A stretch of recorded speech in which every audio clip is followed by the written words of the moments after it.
love my HBCU. And boy, I love it, love it. I love it, love it. I love my HBCU. And man, I hope my team they won one. I hope my team they won one. Yeah, man. I hope my team they won one. I hope my team they won one.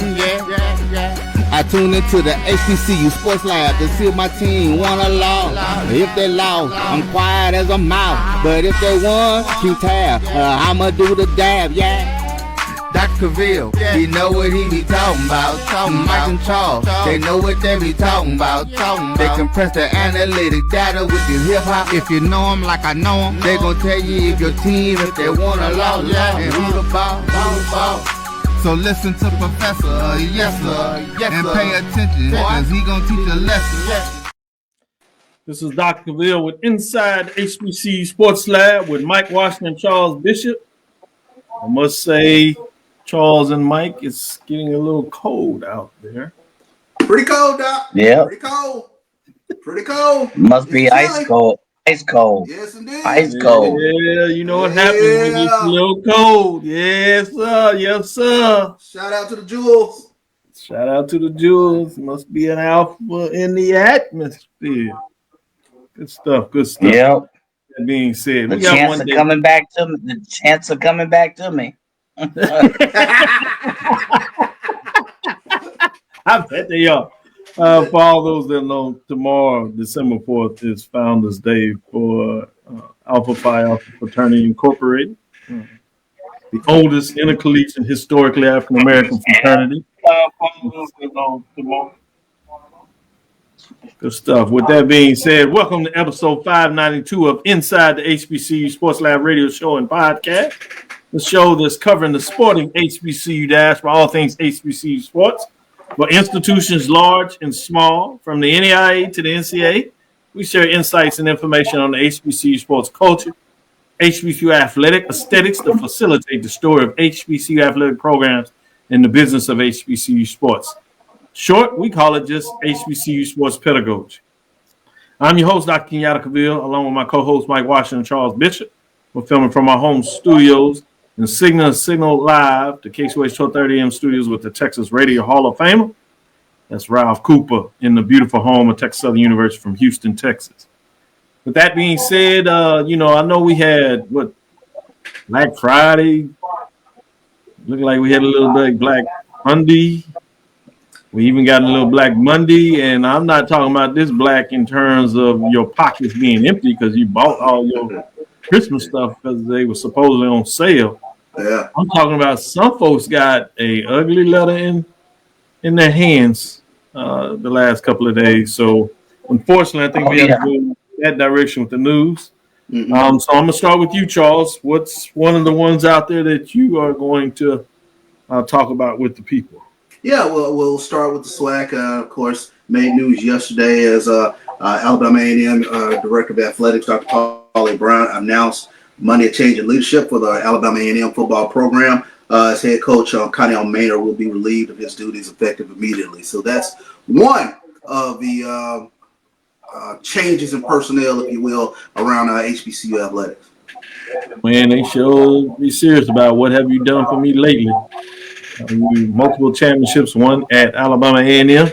Not enough in this new environment, 2021. You know what that means with this release. With the new expansion, when we went to the SWAC Media Day in Birmingham in 2021, there is not one coach still on the roster leading one of the 12 HBCU programs in the SWAC. That fast.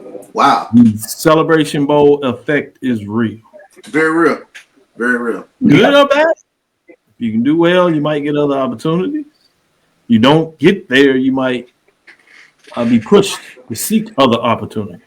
Very much so. And in today's environment, it looks as though if you don't get that extension while you're still under contract, start to read the team. Yeah. Yeah, you're sure right. Good point. So, Mike, moving to you, but before I do that, today's episode of Inside the HBCU Sports Lab is sponsored by THG Agency. THG Agency is a company that provides sporting, educational, and consulting and data analytics. With that being said, let me give a shout out to this brother Deshaun Baker. one of the founders, as I'm a board member, to One Chapter, One Shield. Got that information on here too. Playing a little love. One chapter, one shield. Like that. Absolutely. Yeah, Mike, you still owe me for your vest, you know. Never mind. Come on, now you got to chalk that one up. Right, you're right. My fault. Still looking for my white jacket. Still looking for my white jacket. Hey man, I did give Lawrence McCall Tabby, that does the intro to the song. I got his shield back. He got his shield. Wait your turn, man. Wait your turn. Mike, what news is on your mind? Well, I missed the show, so let me ask: have you covered the announcement at Prairie View A&M in the interim? I think there was a show last week. I don't know if you've covered that. There's been a lot of hoopla about the decision that Prairie View A&M is. I don't know. So go ahead. Honestly, I can't remember if we said it or not. It flew by so fast. November 25th, 26th, Prairie View A&M announced that day that head football coach Leonard McDowell's contract, Bubba McDowell, as you all know and regard him as, will not be reviewed. He has served as the Panthers head coach since 2022. Coach McDowell told a number of sources it's the nature of the business. It's, the cumulative effect of the Celebration Bowl. There are a lot of factors in there, but the university has decided not to renew his contract and is working on a national search. There's a lot of hoopla in the Prairie View A&M, I guess you'll say, speaking and gathering rooms on who that should be, what their choices should be, but that's one of the choices that you, in case it has not been covered, going to this Black Monday or Red Monday, I'll say. I won't say Black Monday. Red Monday. Big brother has spoken. Duly noted. Charles, what else is on your mind? Yeah, let's keep going with the theme here. Red Monday or Red Tuesday. Delaware State. They have decided to move on from Lee Hall. So that was news coming out of Delaware State today. And this comes to us from HBCUSports.com. New coach will guide Delaware State football to try to guide Delaware State football to its first winning season since 2012. And this was according to a report by Football Scoop. The Hornets have fired Lee Hall after 2 seasons as head coach. Also making news, the university announced that athletic director Alicia Shields Gadsden would be moving on to pursue other opportunities, where Gadsden was the athletic director since 2021.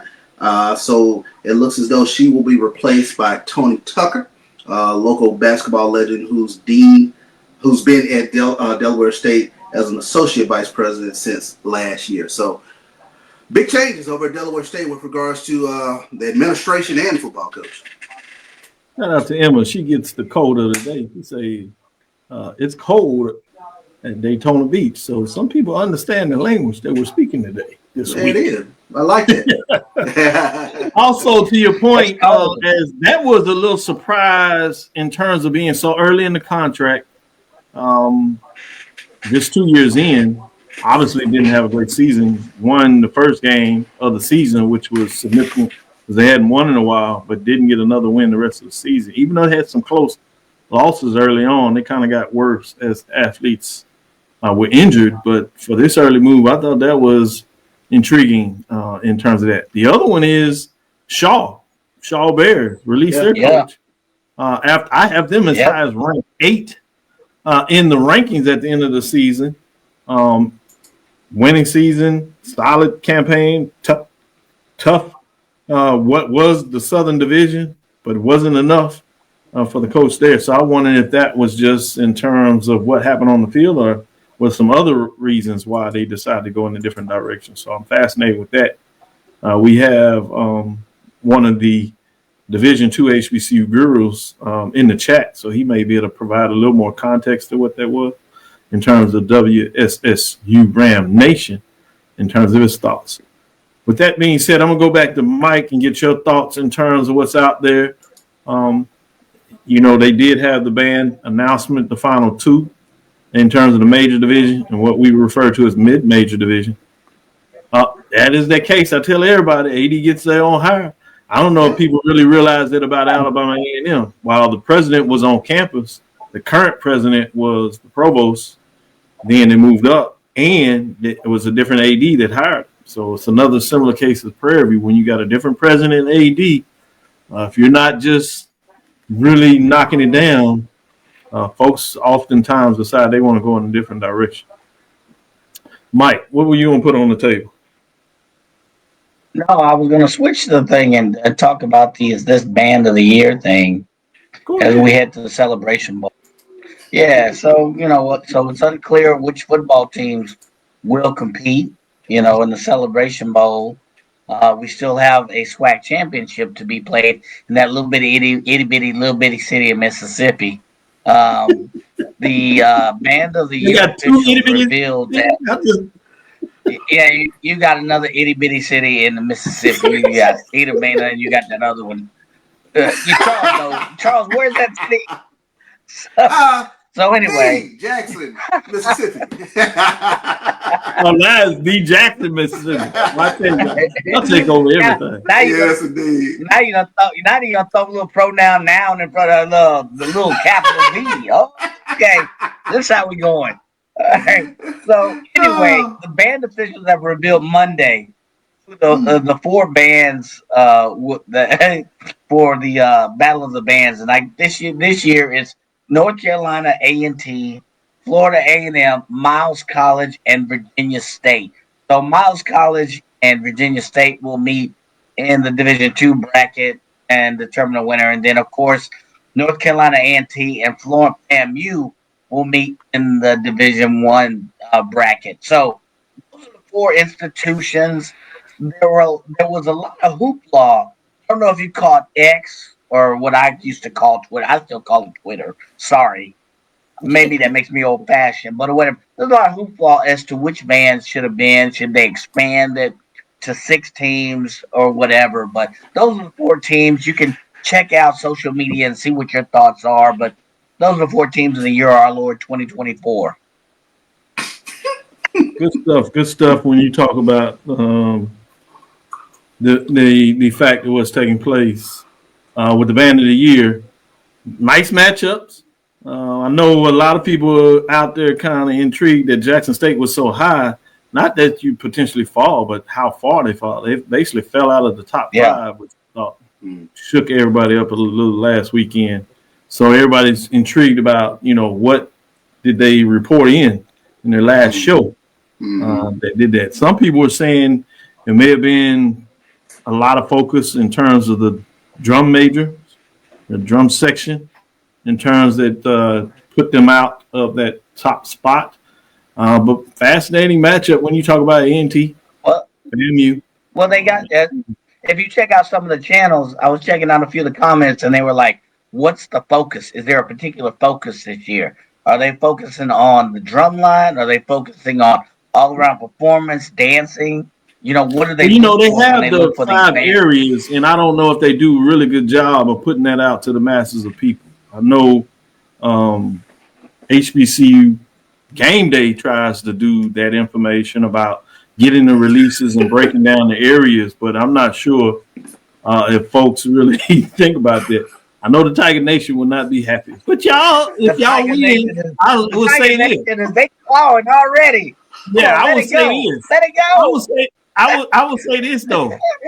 All Jackson State has to do is win Saturday, and they will be in Atlanta. Yeah, that's true. That's true. You can walk up into the contest. It'll be bigger because it'll be on ABC, so they have actually more spotlight. I'm saying,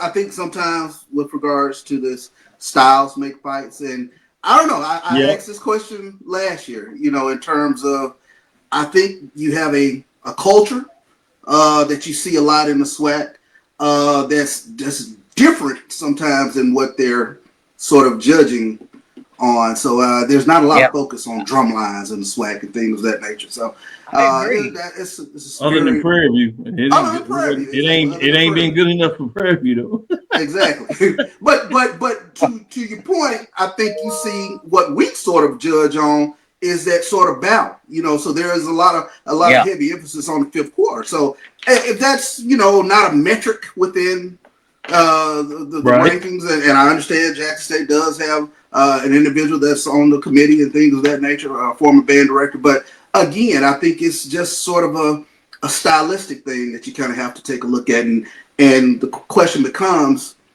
do SWAC bands do more to meet the metrics that they're looking for within the ESPN band of the year, or sometimes you like to just house a crowd, and that's what we see in the SWAC. Sometimes it ain't about the trophy; it's about housing the crowd.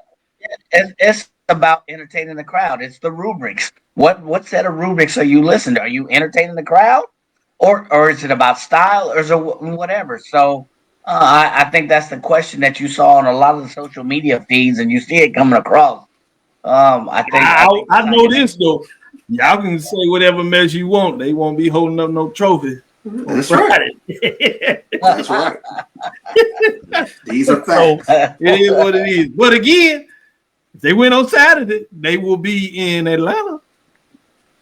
Pretty much. Exactly. I say walk up in there. I say walk up in there before. That's all you gotta do. What they gonna do? They gonna send you home? Say, man. I say walk up in there. Did you see what the Celebration Bowl Mr. John Grant released? Don't start all that. They the flag. I say walk up in there. Man, they might not let the buses in the state of Georgia getting hearing that they're gonna crash the party. I say plant the JSU flag right there.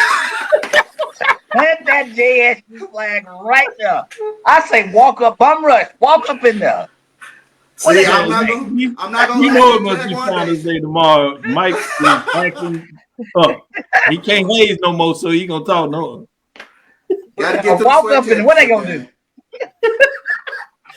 No, man, get us out of here so we can take a break, man. Yeah. We'll be back here on Dr. Cavil's Inside the HBCU Sports Lab.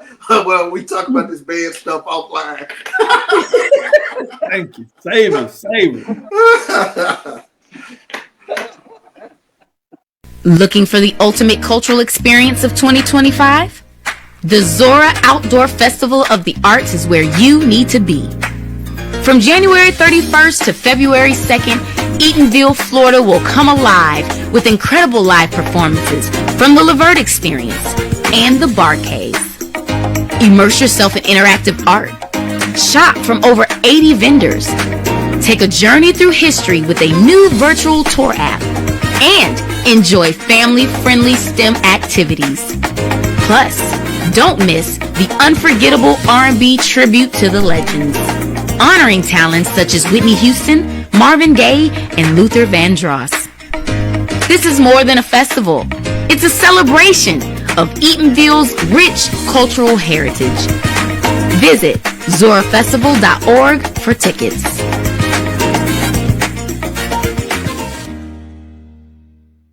HBCU football fans, this year's Cricket Celebration Bowl has a new date. A champion will rise at Mercedes-Benz Stadium on December 14th as the MEAC and SWAC champions meet once again. Join us in Atlanta for championship football, interactive fan experiences, and iconic marching bands. It's an HBCU family reunion that you don't want to miss. See who will be crowned the next HBCU national champion. For event and ticket information, visit the Celebration Bowl.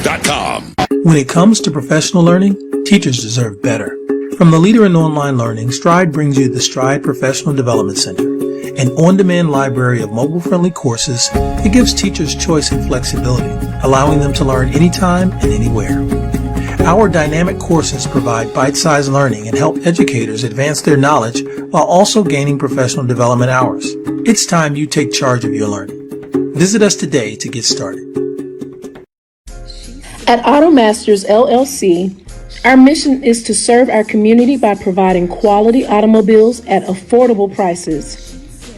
All of our vehicles are inspected and certified to offer you the confidence in knowing you have a quality vehicle. Our goal is to provide you with a seamless process and positive experience for your automobile purchase.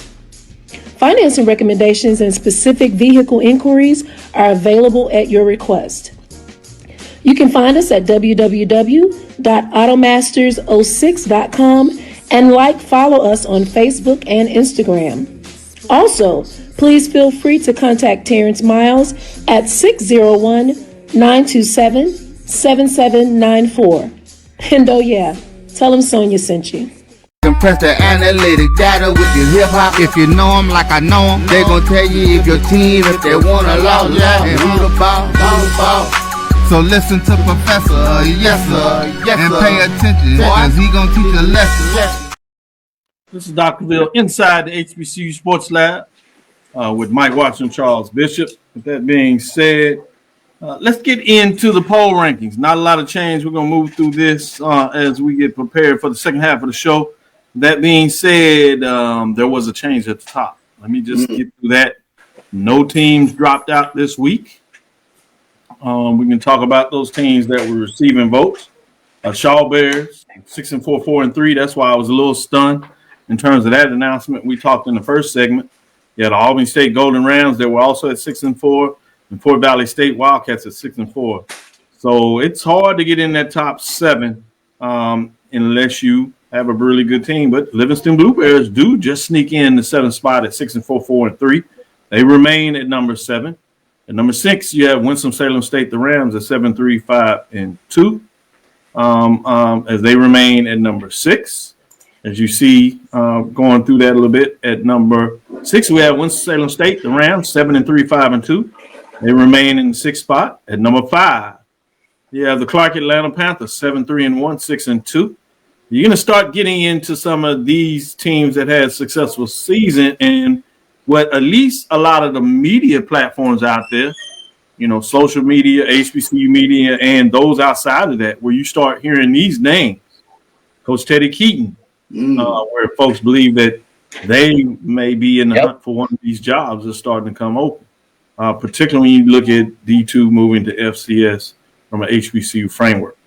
At number 4, you have Virginia State Trojans, 7-4, 6-1. Dr. Henry Frazier. You hear his name in the mix in some places. And you got the natural synergy with Norfolk State making a move right there in Virginia. A lot of folks think it would be easy for him to slide over. We'll see if that's the case. At number 3, Johnson C. Smith, Golden Bulls, 8-2, 5-2. You looked at HBCU Sports. They talked about really early when they were talking about potential coach of the years, and they were suggesting that this is a hot name that should be out there when you talk about Johnson C. Smith, Golden Bulls head coach. As we had him on the show, as he was closing out, obviously it kind of fell short in terms of what took place there. So interesting to see what that looks like from that perspective when you talk about Johnson C. Smith,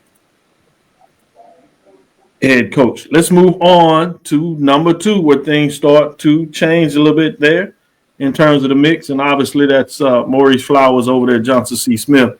But in terms of Miles Golden Bear, Sam Shade, a lot of people want to link his name just up the road in the same state in terms of Alabama and A&M after the announcement. And some folks were doing it before the announcement, which is pretty wild. But he had a deep run into the playoffs, literally was playing last week. They played Valdosta State, where they lost, and so they fall from the number 1 spot, losing 2 first-place votes. So they still have 4. They fall to 10-3. Had a undefeated season in SIAC play, 191 points. So it looks like essentially 2 votes switched over from Miles Golden Bears up to number 1, which is Virginia Union Panthers. That was number 1 for a long part of the season. Then obviously Johnson C. Smith grabbed a held to number 1 spot, and they held on to late in the season. Then Miles Golden Bears were able to grab it, but they fall off, as we said, with that loss. But Virginia Union Panthers improved to 10-3, 6-1 in terms of where they are, what they did in the conference play. They grabbed those 2 first-place votes, so they moved to 6 overall first-place votes with 194 points and move up the spot. So Virginia Union Panthers climbed to the number 1 spot this week in week number 13. Question is can they hold? Oddly enough, they play against Valdosta State, whose coach himself is an HBCU guy, which some people have linked also to some of the potential positions out there. A lot of people saw about us the state game against Miles, so it'll be interesting. Those fans, and now you can have a lot more HBCU fans outside of those paying attention to the SWAC game, but some of them will be looking on their phones to see what Valdosta State and Virginia Union Panthers come up with. So will people look at score differential? Will Miles have the ability to switch a vote to at least tie for maybe first place, or will they be able to grab two of them back if Virginia Union doesn't do as well as Miles Golden Bears did? With that being said, focus on the top two, if you would. I'm going to go with you, Mike, first. What are your thoughts in terms of having a new number one this late in the season, essentially based on what happened last week in the playoff? No, I think you have to look at who advances further in the playoffs. I think you also have to look at, what's the late. It's kind of what have you done for lately. So to be honest, I have no issues whatsoever with Virginia Union ranking ahead of Miles. You look at the game that Jada Byers had and the job that Virginia Union did, and Miles unfortunately, fell short. I mean, they gave up 400 yards against a very tough Valdosta State. They had a climb up, but and Virginia Union, I think they played at home. If I get that correctly, but they had the game of their life. So if we go by the mandate of your normal polls, and it's week to week, I have no problems whatsoever with Virginia Union going ahead of Miles, and I see no reason why Miles should usurp them as number one. They both had great seasons. Both of their coaches are being talked about in conversations for potential positions. But if you look at pound for pound, X for X, Y for Y, Virginia Union right now is the number one team. That being said, let me go to you, Charles, and get your thoughts in terms of the flip this week. Again, for me, essentially what took place in the playoffs, Virginia Union was able to win. Miles Golden Bears weren't. They played the number one seed, but it works out perfectly in terms of the fact Virginia Union gets the chance to make their statement, to hold on to number one based on what they do playing the same team that Miles Golden Bears lost to. Obviously, if they win, that's a huge statement. You make it into the Final Four, essentially, out of the regions. Yeah. But if you don't, who they play what, Montana? No, Virginia Union Division II. They play Valdosta State, the same team. They go down. That's right, Valdosta State. Yeah. Yeah, the same thing that Miles Golden Bears. So, Charles, what are your thoughts on that? Yeah, I mean, that's a very understandable flip, especially when you take a look at what Virginia Union did this past week against Lenoir-Rhyne. And I tell you what, two very deserving teams going into this week. But like I said, by virtue of Virginia Union getting the victory in the playoffs, you take your hat off to them. What I do want to ask, Doc, especially, and you touched on it, with regards to these names sort of being in the environment. And I think it's a question that a lot of HBCU fans ask is there a reliable rubric that you sort of look at with regards to whether a coach fits a new environment? Oh, man. That's a fantastic question. Good. I appreciate the fact that you think I deserve to try to answer that question. But personally, yes, I do in terms of consulting when I look at that. If those that care and ask me for those type of services, I really first engage in the AD and maybe a president, chancellor, if you would, VP of athletics. What are they seeking? What are they trying to get done? What are the metrics that they want to use in terms of what they see as successful coach? Based on that information, then I go look to see, where are they playing at? D2, FCS, SWAC, CIAA, SIEC. What are the brands of the teams that are successful? What a coach needs to be successful? Is it not only winning on the field? Does it have to be exciting style to get more fans involved in terms of attendance? Is it strictly a focus more on terms of helping support athletics from just winning? Is it more the fact that you believe you need something on the defensive side of the ball? So you really ask those type of questions to ascertain what are the goals, which is fascinating to me when you hear some of these mixes. And oftentimes you see people that just see natural synergy. You know, coach at Miles, Golden Bears there in Birmingham, right in the state of Alabama, and going up to Huntsville. Well, the question is not just in terms of the state, which obviously that's obvious.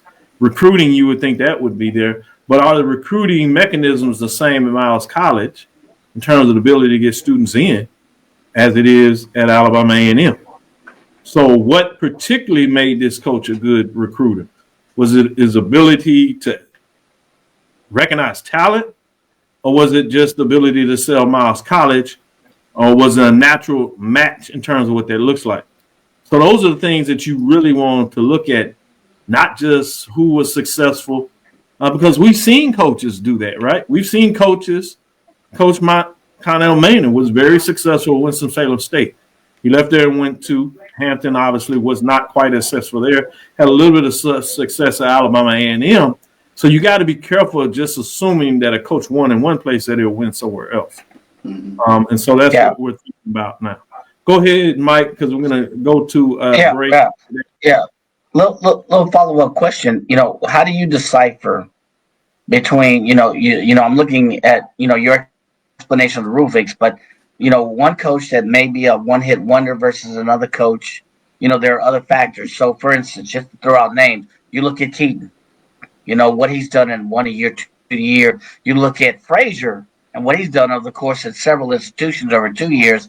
How do you evaluate those and the resources that they had, in their positions? I mean, that's a very tough job. I mean, what do you? No, I think you said it. I think you said it perfectly, Mike. Though that's what you look at is both of those coaches are similar in a lot of ways. To be quite frankly, if you go and look at their track record, they've been able to go to multiple institutions that were not winning at a high level, and rise the level of success of that program, and to some ways get them into championship play, if not a championship. And so that resonates because that's different schools, which means they have different ways of doing stuff. And you still find coaches that are successful. That lets you know there's something about that coach that has the ability to teach and to adapt to different surroundings and still have a level of success. That is fascinating when you talk about coaches of that background. So you're right. Those are things that you certainly measure when you look at it. I got a follow-up question when we get on the other side of the break. All right, certainly. Let's get to the other side. Hold it down. Hold that break because we're going to actually get into the interview. And then our last segment, we'll be able to come back to this question because I think it's fascinating. And a lot of people want to know from their perspective because they have their ideas of why a coach would be good somewhere. But with that being said, let's take our next break and we'll do it quickly. And then we'll come back for an interview to get back with Dr. Parker, Coach Dr. Parker, Virginia University Panthers that continue to fight and make it to the next round. Regional championships on the line was from that. So we'll take our next break and come back after that. HBCU football fans, this year's Cricket Celebration Bowl has a new date. A champion will rise at Mercedes-Benz Stadium on December 14th as the MEAC and SWAC champions meet once again. Join us in Atlanta for championship football, interactive fan experiences, and iconic marching bands. It's an HBCU family reunion that you don't want to miss. See who will be crowned the next HBCU national champion. For event and ticket information, visit the Celebration Bowl. Looking for the ultimate cultural experience of 2025? The Zora Outdoor Festival of the Arts is where you need to be. From January 31st to February 2nd, Eatonville, Florida will come alive with incredible live performances from the Levert Experience and the Bargain. Immerse yourself in interactive art. Shop from over 80 vendors. Take a journey through history with a new virtual tour. And enjoy family-friendly STEM activities. Plus, don't miss the unforgettable R&B tribute to the legends, honoring talents such as Whitney Houston, Marvin Gaye, and Luther Vandross. This is more than a festival. It's a celebration of Eatonville's rich cultural heritage. Visit zorafestival.org for tickets.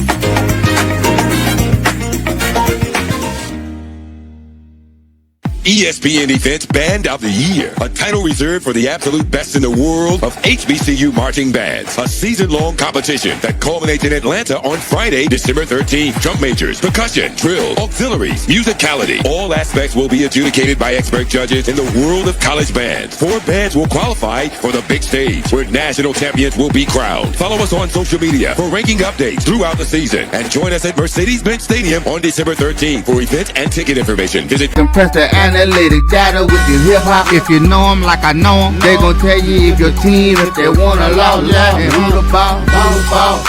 So listen to Professor, yes sir, and pay attention, cause he gon' teach a lesson. Coach Dr. Alvin Parker, Virginia Union University Panthers. Coach, don't mind us. We just got a couple of cold brothers around here just doing our thing. We got a good man who just joined us. But we just want to honor Dr. Alvin Parker. Coach, victorious coach against Lenore Ryan. History continues to be in the making for this brother here in regards to making it to the quarterfinals. Tough matchup. We'll get into that, but let's celebrate a little bit of what you were able to do against Lenore Ryan. But before you do that, you know, as a professor myself, I got to ask the question. What was your dissertation? What was your title of your dissertation? Low graduation rates amongst HBCU student athletes, and it focused on leadership styles and things like that, and kind of took the opinions of some stakeholders at some different universities and things like that, to kind of what they kind of attribute to that. Touched a little bit on APR stuff and all of that, you know. So it was one of those things you can ProQuest it. Well, I can send you a copy. Yeah, you know, I'm gonna ask for a copy directly. Charles is working through that now, so trust me, he wants his. Yes, exactly. If he don't, he just know that I just gave him a sign. With that being said, in all seriousness, I just wanted folks to know that not only were you brilliant in terms of tactician, motivator, leader, but you're also a scholar. That's not bad. That's not bad at all. I definitely appreciate it. Talk a little bit about Lenore Ryan. What were you able to get done in terms of winning this game? I think that, you know, the guys play with an extreme amount of confidence, and I think the coaches did a heck of a job of having them guys prepared all week. And you know, they say that whole eye of the tiger look. I just kind of seen it. You know, I seen it. You know, on Friday we got to the hotel. I seen it on Saturday when we woke up. You know, I just seen it. You know, I seen a focus group. You know, so we got out there Saturday and played the way that we did. You know, I just kind of nodded my head, you know, at it, because I felt it, you know. So it was a good feeling leading up to the game, and more importantly than anything else, you know, I just feel like it's our time, you know, and I guess nothing else can stop that. When it's your time, and I feel like it's our time. Yeah, that's real talk. With that being said, let me get with the first professor on board. Let me go with Big Brother, because I don't want to get in trouble this close to Mike. Go ahead, Mike.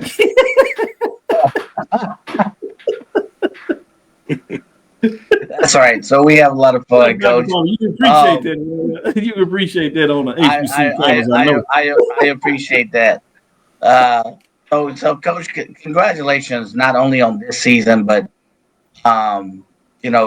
several seasons, and all of your accolades. I have a very simple question, because I know that CB and AD, they'll get more into the X's and O's, but you've had a pattern of success 3-4 years. I think you were coach of the year last couple of years. So we were talking about coaches and finding very good coaches for institutions, given the culture. So, given your success, quite simply, I ask, what's the secret in the gumbo?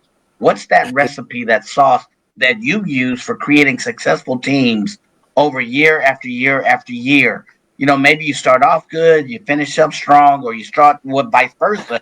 You always consistently finish up strong. So what's in the, dare I say, the roux, if you're a gumbo fan? What's in the roux? Man, you do know about gumbo, right, Coach Parker? Look, you don't get this big not knowing about it. So okay. But I think, it's kind of tough to say, because I think in different years it's been kind of different things. I think you got to have a level of kind of what I might say is like a overall level of leadership, because some years might call for different things. But I think you're only known as an effective leader if people follow you. People can call themselves a leader, but if nobody follows you, you're not a leader. And I've had a bunch of guys, whether it be staff members or players, that have followed plans I've laid out. And when everybody follows the plan, you're gonna have success. You look at, maybe you take it from maybe a 3 year standpoint. The 3 years I can use this the last week, because we made it to the playoffs all three. We won 9 games. Come back the next year, won 10 games. Come back this year, win another 10 games, and we're still playing into December. So I think it's been a level of people just stayed. I've been fortunate enough to not have a bunch of guys get in the portal. I've lost coaches simply because we've been winning. I haven't lost coaches because I chose for them to leave or anything like that. They've gotten other jobs because of the success we've had.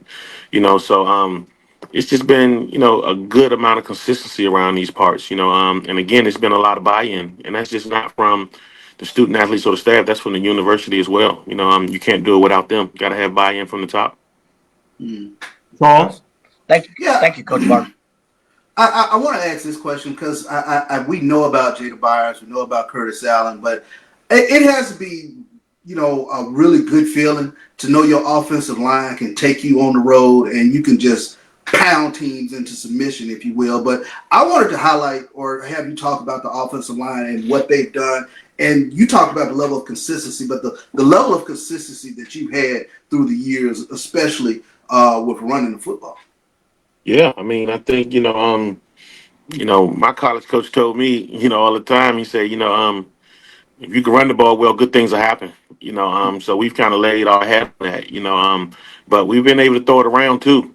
I think that was a level of something that we had to make sure off season that we made sure we perfected a little bit more. And we come back this year and we're second in the country in pass efficiency. Yeah. And we quote unquote run the ball. But I think we're at a level now where we can do whatever we want to do. If a game calls for us to throw it, we're going to throw it. If a game calls for us to run it, we're going to run it. And that's all because of what we do up front. The consistency we got up front. We got, a bunch of guys that can play up there and they get it done. And, this past Saturday, they came to the sideline and was like, Coach, let's do this. Mm-hmm. And when they asking for it, it's easy for me to make a decision, because, the ones out there playing, but those guys are, extremely well coached. And, again, I take our hat off in the preparation that my staff does in getting these guys ready, and, they were ready to play on Saturday. Good stuff. AD Drew. Once again, Dr. Parker, how you doing today? What's up, brother? Hey, couple things. Sidebar number one, I did turn in my Harlan Hill regional vote and on my super region, 2 All-Americans, and there was a lot of Virginia Union on my ballot. I just want you to know that. I appreciate it. And you know who got my Harlan Hill vote, so I just want you to know that. That's number one. Number 2, I will be in the house Saturday. I've already gotten approved for my media credentials, so I will be driving down to VALDOSTA to awesome. watch you guys. AD Drew, make sure you get the interview so we can play it on the show Sunday morning. You heard that, Coach. Exactly. We're going to have to find each other post-game. All right. When I think about the historical context of what you've done, Winston-Salem, 2013, 2014. Tuskegee 2015, Bowie State 2021. All teams that have made it to this round of the playoffs. Winston-Salem, of those that I mentioned, is the only one who has advanced beyond this round. So, historically speaking, when you look back at this, because you're in the moment right now, it's tough to understand the context, but when you look back on this years from now, what will this mean for you, your institution, and your career? I mean, I think it's going to be something that is going to go down in the history books, and and as long as I'm here, it's going to be the standard. as far as what we want to do. When I walked in the door, I said I wanted to make sure that we were a national contender. And I think, from the time I walked in here in 2018 to now, we've proven ourselves to be a national contender. So I think that's one of the things that a lot of people, looked at when we kind of came here, myself and the rest of the staff, in terms of how we're going to do it. And like I said earlier, just a level of consistency that we've done, every year, having the guys ready. We pride ourselves on being a player development type of coaching staff. Like I said before, we'll rely on the portal a little, but, the bulk of our team are going to be kids who we've had for 4 years. So now when you look at it, I got about maybe 35 guys on my team who was on that team when we went down to VALDOSTA 2 years ago, that are still here. About 35 to 40 guys that are here that, went down there when we beat them. So it's, This some of the other people mentioned that one. yeah, some of the other people might think They were number 2 at that time in the nation as well. they were number 2 in the country, so something like, so a lot of guys on the roster, know the meaning of this. They know what type of game it's going to be. But they're not going down there, looking for the big bad wolf like we did the last time. Can I ask a follow up on that? Go ahead. Quick. Since you do have the experience of beating Valdosta at Valdosta, and you have a bulk of guys who actually have that experience, is this a little bit different than those first couple of weeks where you did face a previous opponent in the North Rhine, but facing an opponent that you have had success against versus an opponent who either you've not had success against or have not seen before? Is there a little different level of confidence going into this one than maybe if you were just first time guy that was all Valdosta? I will point out that before you answer that, Coach, that was 2022. Same coach was leading that program. So it's intriguing in terms of that matchup that the coaches have faced each other. We did have Jackson on, and he talked about coming into this in terms of region. 4 of the head coaches were African American. 2 of them obviously from the HBCUs. Maybe I should not say obviously, but you would see likely. But now in terms of region, so to come out of this region, you can have a black coach playing in the Final Four. Big deal. Both of them HBCU graduates at that. I think that's definitely a big deal, and me and Coach Jackson spoke earlier this week, what I'm saying, and then, we're good friends, so, but on Saturday, we both kind of know what it is, and it's just, making sure my ball club goes down here ready to go, and you kind of throw that game out the window, from the last time, when it comes to Saturday, because we've played Lenore Ryan since I've been here, and they were a national contender. We played them guys. We played Wingate in playoffs, so those 2 games had a level of familiarity too. But you threw all that out the window when we played them. So we're gonna have to kind of do that Saturday, because I think they're a different ball club than they were at that time, and we're a different ball club than we were at that time. So you look back at that when it was a regular season matchup. Filling each other out. Now this is a win or go home type of situation, and so that always changes things up.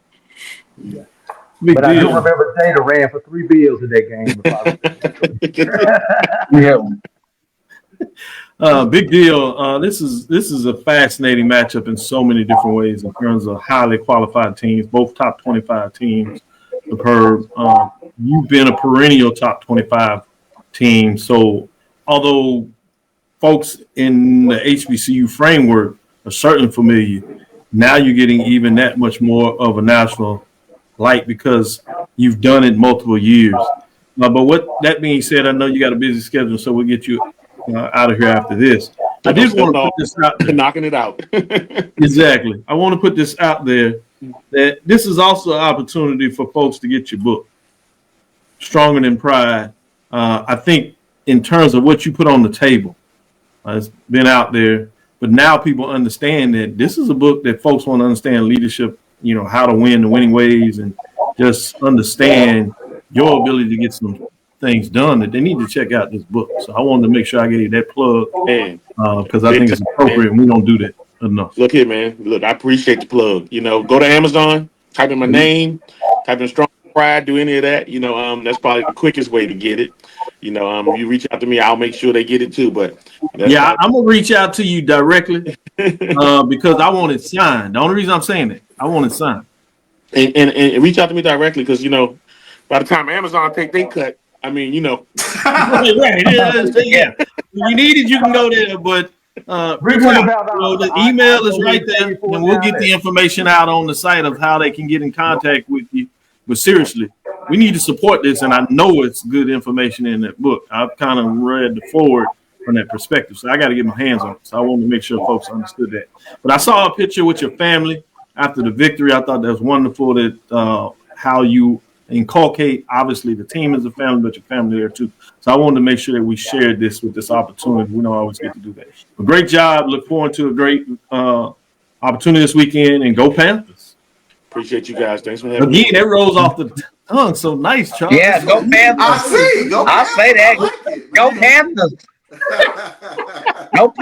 Go Panthers. And again, AD Drew will be down there representing Sports Talk inside the HBCU Sports Lab and the BCS Network. So we're so excited to make sure that we can make sure you get the coverage that you need, and we'll get the word out there. Bring home that victory in terms of this weekend for HBCU. I appreciate you guys. Absolutely. We'll be right back after this break. Want to talk about, get ready to hear a little bit about Ramon Reyes in the interview that Roy had. He is the GM of the Omni Hotel and some of the events that we'll be having this weekend. We'll do about a 2-minute interview during the break, and then we'll come back on the other side and get back into some of the discussion, follow up with the questions that Charles had. We'll make sure we get that answered for you as well. Stick with us. Be right back after this break. Hey, good afternoon, everybody. This is Roy Evans with the Black College Sports Network. I am here with Mr. Ramon Reyes, who is the general manager of the Omni Hotel downtown Atlanta. And I know a lot of you know what that is because it is the headquarters for the Celebration Bowl as we get ready to get to that season. We're not too far out, and we've got a bunch of things that are going to be happening. We're going to be back there. One of the things, of course, that we're going to be doing is broadcasting from the sports bar again. But before we get into that, let's talk a little bit about some of the things that the hotel has coming up, and then get Mr. Reyes a little bit of opportunity to tell us about his hotel. How you doing today, sir? I'm doing well. I appreciate you having me, and look forward to chatting about the property and everything we've got that's coming up here pretty soon. All right. Well, let's do this. The first thing that we know that you guys have coming up is on December 5th. You've got a wine dinner event. Now, listen, we know a lot of folks love wine, and a lot of folks love to eat. Tell us a little bit about that. So, we're super excited. As you mentioned, December 5th, Camus Wine Dinner. So we're celebrating Camus Napa Cabernet's 50th anniversary. And so we're excited to offer a 5-course dinner that night paired with some wines. Our chef has done a fantastic job in curating a menu in partnership with Camus. And so this is a luxury experience where we not only take you through some really, really good cuisine that's curated by our chef, but the wines that are paired with our partner in this case, which is Camus. Oh, man, that sounds like that is going to be amazing. We're going to definitely have to get our HBCU folks to come out and look at getting engaged in that. Now, let me make sure. Is that the one that we got the code for? That we'll be able to do things with? Yeah. This one, it's available to be reserved on our website, Open Table, Eventbrite. So through any of those channels, our guests can find the dinner there and read up on all the offerings and take advantage of it and book their reservations. Okay. So, again, it's the Camus Wine Dinner. That's going to be that's a Friday? Yeah, so it's on December 5th. It'll be in New South Kitchen, which is here within our hotel right in the main lobby. Oh, wow. And that was another question I was going to have because I've been seeing that New South Kitchen. And I'm like, okay, we got us another food spot to go. Listen, I'm a amateur foodie, so I like to get out and eat and taste some new places and things. So, well, I think the great aspect of these dinners is it's a journey, a culinary journey, but it's also an educational journey because these wine purveyors are there. They take everyone through the wines, how they make them, really the different tastes, why they were paired with the food. So it really is a cool experience that we hope others will take full advantage of as they come be introduced to New South Kitchen and certainly our property as well. Well, listen, we definitely are going to do everything that we can to get as many HBCU folks out there for that one because that sounds like it's going to be something great. So, again, folks, the Camus Wine Dinner, December 5th at the Omni Hotel downtown. We're going to jump into that and let it go. And You can press the analytic data with your hip hop. If you know them like I know them, they gon' tell you if your team, if they wanna lose, and who the ball, So listen to Professor, yes sir, and pay attention, cause he gon' teach a lesson. This is Dr. Cavil with Inside the HBCU Sports Lab. With that being said, Mike, I know you got a little excited when you heard about the wine, Charles. You know how Mike is. He could have did that interview himself. He would have asked what type of wine they use. Exactly. Actually, I was like, that was for me. I was waiting for it to come. I was like, come on, Roy. What are you gonna ask? What kind of wine you gonna have? Got Cabernet, Chardonnay, Oakfield. You know, you got a cherry blossom type wine. But he didn't go there. I was like, you wait till I talk to Roy. That's Mike, we forgot. You forgot who was doing this interview and what this interview was about. You know Roy at Alcohol. I need to just I know Roy at Alcohol. The other three on this panel know exactly what I'm talking about. Oh, let me tell. Oh no, I'm sorry. I won't tell. I won't. All right, let's get back to it, because what we'll do is on Thursday we're going to get into the matchup. We'll talk all show long about the Virginia Union Panthers, but also State Blazers on Thursday. We'll give you a little peek, and we did a little bit there. But we're really focused on the Southern Jaguars, Jackson State, because we know a lot of folks are going to have interest in terms of that matchup. Obviously, the Battle of the Band in that matchup will be big as well. So there'll be 2 trophies coming out of that matchup in Jackson, Mississippi. We will be in town for that one in terms of Mike, Charles, and myself. We're sending Drew on assignment to make sure he covers the Virginia Union VALDOSTA State game. So we'll have all your HBCU information covered. So that's what we do here and what we do in those parts. With that being said, I'm going to go back to you, Charles. I know you had a question that you want to put on the table. Yeah. So if you would, let's entertain that and see a little bit of that mixture and get a little more of that final talk in before we close the show. Sure. So I wanted to ask a question, and we hear every introductory press conference where a new head coach comes in and says this doesn't happen overnight. But are we officially sort of out of that mindset, out of that environment? Because fan bases are expecting it to happen right away. Whether you're talking about, we saw the success of Prime at Jackson State, Chennis Berry at South Carolina State, TC in his second year has them playing for the SWAC championship. We saw the success that Bubba McDowell had in getting Prairie View to the SWAC championship. But Terrence Graves this year. Terrence Graves this year, exactly. I mean, but can we kind of tune out that part of coach speak, because that's not what fan bases are expecting? That's a really important question to ask there, Charles, when you talk about that. And I think, yes, you do need to turn off that coach speak. And I think because the value of what coaches are commanding now, because it's such a volatile position in terms of timing and how fast you have to get things moving and winning. And now it's not just about winning seasons. It seems like maybe even making it a championship game. It's all about timing in terms of who is your direct supervisor, i.e.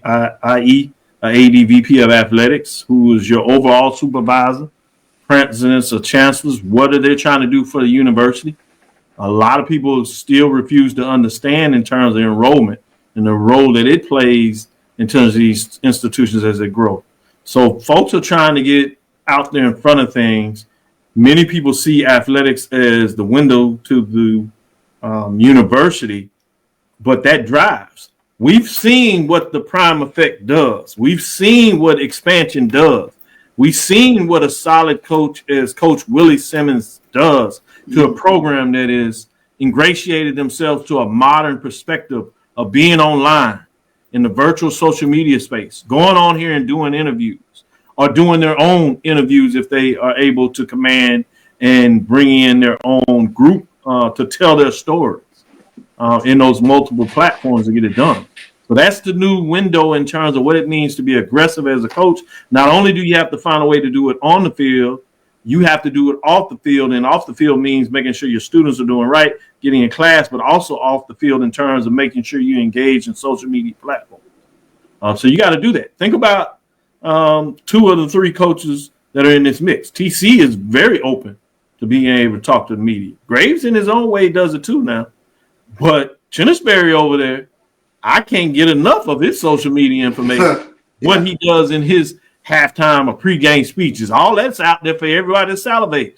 And you don't think there's ADs or VP athletics or presidents or chancellors to say, I want a guy like that. I want somebody like that to lead my program. So you're absolutely right. All that coach speak, yeah, that's for to settle everything down when you do your weekly conferences, if you would, a game interview. And then people understand as they go in to interview these folks that you got to develop a relationship. These coaches are like any human out there. You got to develop a relationship to be able to get to a position where somebody feels comfortable about sharing more about themselves and sometimes what will be maybe a very vulnerable position. That's something that you earn with coaches, ADs, presidents, chancellors, even commissioners for that matter. So those are things that you want to consider if you're really trying to get to the story and get that information out there.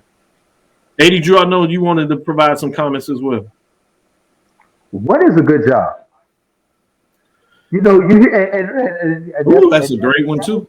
That's a rhetorical question because we all know that there are jobs out there, and we all know friend of the program, Coach Rossi Norman, is trying to latch on.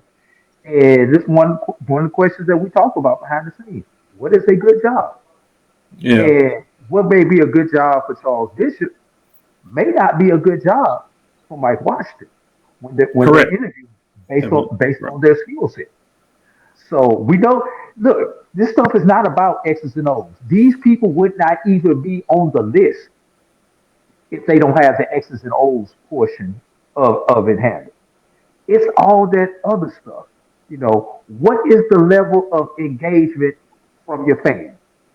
What is the level of engagement from your administration, from your alumni, and all that stuff? But where is that line? We've seen where fans have crossed the line. You lose game one, they already want you. They already want you turning your resume. We've seen. Well, I think it's important contextually because we don't want to overburden in terms of time. But to your point, you're right. There's a level of engagement, but I think we need to separate that framework engagement where I think you're going to go. You're talking engaged fans that are providing financial support versus engaged fans that go to games and chatter and keep up information or whatever, which can go with the wind back and forth. So you're absolutely right. We got to understand and measure engagement. I did want to talk about Sonic Boom and his thought that T.C. Taylor didn't inherit anything. I think that's crazy. Anybody out here in the world knows that Jackson State has a historic history in itself, a legacy. So by definition, any coach that comes into Jackson State is inheriting that history, and they better understand it. Now, I know he's referencing the fact that he knows that TC State plays there, so he knows that part of it. But you can't just blanket statement that he inherited. He didn't inherit players because a lot of folks left and changed over. But he inherited the legacy that you needed to win.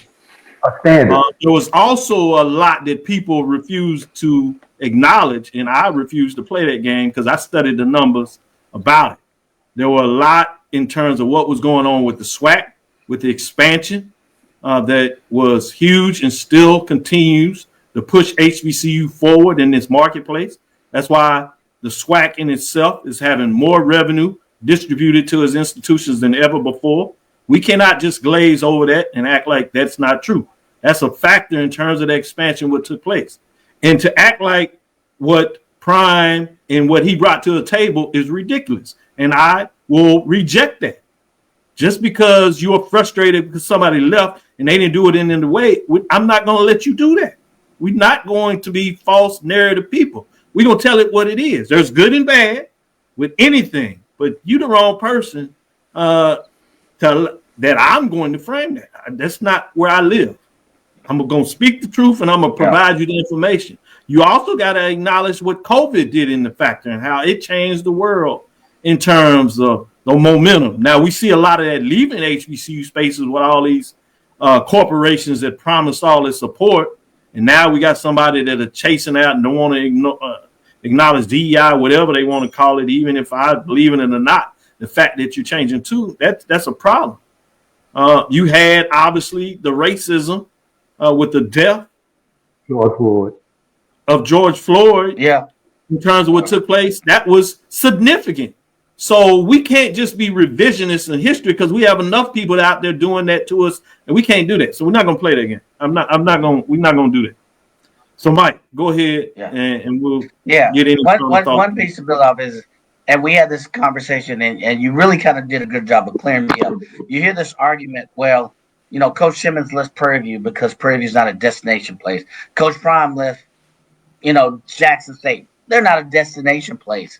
I think that's a far-fetched theory, and I think coaches move on. It depends on the program and what their goals are. But I think you hear a lot of that sentiment that some schools in the SWAC, you'll see, well, you know, this school, I don't want to put any names in there, it's not a destination place. They're a stopover place. He's only here for 2 or 3 years.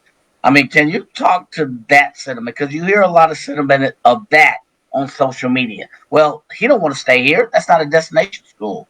I think we're far removed from that. I think that happens in whatever level. That happens at FCS levels, at FBS levels. Coaches move. Yeah, that is just really part of the culture. That coaches will, you know, be here. They'll move on. You will either move or be moved. That's what happens. It's the name. Exactly. Move out. Yeah. Charles, your thoughts? I think when we take a look at it, I like you said, Dr. Bill, I'm debating whether the prime effect is real or not is pointless because the numbers do say what they were. I mean, there was absolutely an effect that he had, not just at Jackson State, but I think on HBCU football in general. I think TC in his way has established his brand identity. And I give him credit for what he has done with regards to what he has put in place during his time as the head man at Jackson State. I think you can separate the two out. I think obviously you're going to have the prime detractors, you know, basically, you know, hit him whenever they feel like it. But there's a reality to the fact that, and I have to check my Jackson State fans about this, is what Prime brought back to Jackson State was swagger we didn't have. People conveniently skip over that 7-8 years where Jackson State football was not at the standard that it should have been at. We had that brief period of time when Coach Comedy was there during the SWAC championship era, because I have to keep reminding people the SWAC championship, that spans a generation now. So I think there's a fan that came along during the SWAC championship era. They can't latch back on to the 80s and 90s of Jackson State. They have to take that time period for what it is. I think TC has continued. I think the momentum of the swagger that Jackson State had. When people holler, we've always been that Jackson State. Yeah, for a period of time, we weren't. All right? For a period of time. You were there at Prairie View when Willie Simmons and that ball kicked off. Oh, yeah, you were there. Painful on your face. And you were very good about it when Prairie View beat the death but Jesus out of Jackson State, which was a very low point. I was at my lowest point. I was absolutely at my lowest point. Just watching a comedy of errors. I think what stands out for me is I remember the equipment truck where the helmets were placed and guys sprinting to take the Jackson State stuff off. That hurt. That hurt me as a donor of Jackson State, as an alumnus of Jackson State. I still remember that pit in my stomach. I give Prime tremendous credit in restoring the swagger that Jackson State once had. And if you conveniently gloss over that, that's just not right. Yeah. I appreciate it. With that being said, I think we'll bring it to a close. Great information out there. And like I said, Thursday, we'll really get into these games in terms of offense and defense, what has to be done for a team to be successful in terms of those matchups. So great information there from everybody involved. And appreciate you continuing to listen and support us as we talk about our HBCU programs in a way that nobody else can or will.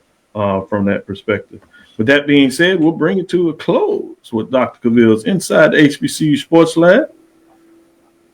I am Dr. Kenyatta Cavil with Mike Washington, Charles Bishop, as we have AD Drew giving us an update and showing some love in terms of his expertise, I should say, at the Division II level. Thank you for listening to the Inside the HBCU Sports Lab. Make sure you share our podcast with your friends and colleagues. I am Dr. Kenyatta Cavil, the Dean of HBCU Sports, coming from inside the lab in the College of HBCU Sports with Mike Washington, Charles Bishop. Again, we thank you for listening to Dr. Cavil's Inside the HBCU Sports Lab with Mike Washington, Charles Bishop. We'll be here every Tuesday and Thursday, as you know. We'll be back on Thursday at 6 o'clock Central Standard Time. We look forward to next week as we discuss the latest news in the lab.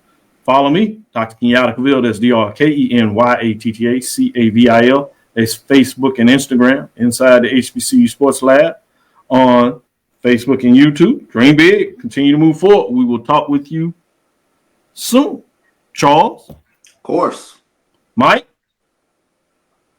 Lecture. AD? Dismiss. Have a life.